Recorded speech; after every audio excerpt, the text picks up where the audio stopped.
Thank you for clicking on this video. It will provide value to both of us. A win-win situation, so to speak. Okay, I'll get straight to the point. In this video, I'm going to show you the #1 rule that separates a good script from a bad script.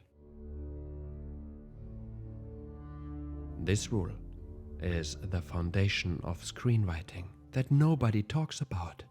And as if that wasn't enough, I'll show you an Easter egg, namely a very simple system for building a house on this foundation.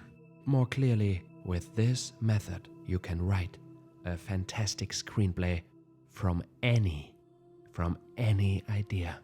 Stay tuned. Wow. There is not much time wasted on this channel. It goes straight to the point, which is a reason to subscribe. Here's the #1 rule, the foundation of a good screenplay. The bad script first. The screenplay is written like a novel, with adjectives that describe the character. Here's an example. A desperate woman gets a phone call she's been waiting for, but now when the phone rings, she gets anxious and doesn't pick it up. Bullshit. Here the reader can imagine many different shots in his head, which is not what we want.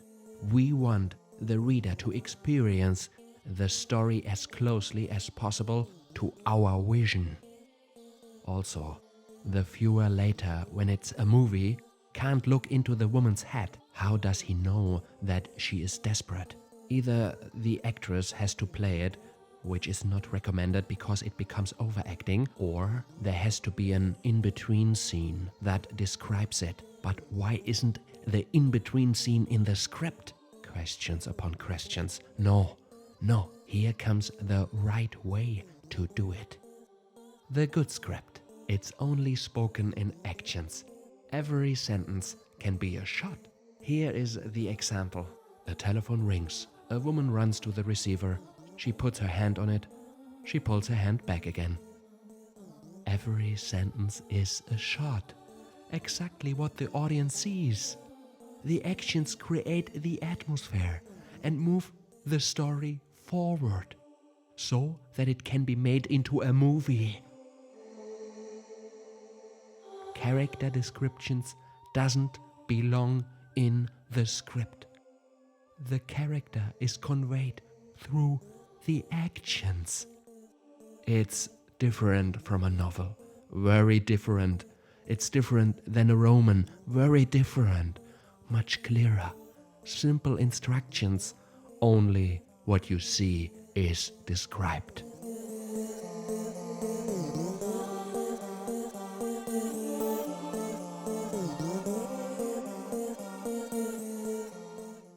And now we come to the Easter egg, so to the actual house, which can stand on this foundation from just now.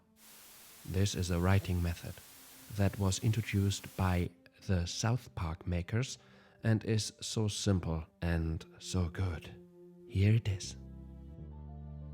Instead of putting the word "and then" between scenes, you can tell the story in such a way that the word "therefore" and "then but" comes between each scene from the beginning to the end.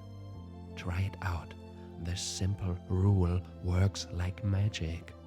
Here's an example from my first feature film, The Black and White Game, which you can watch free on this channel. Starting point. A man sees an attractive woman. Therefore, he follows her and speaks to her. But she tells him that he is just an avatar in a computer game. Therefore, he laughs at her and leaves. But he gets fired by his boss as the woman predicted. Therefore, he tries to find her again. And so on, and so on. And that's how you go through the whole script. It can never be boring. If you want more screenwriting tips, watch this video and subscribe to the channel. Thank you very much and see you soon.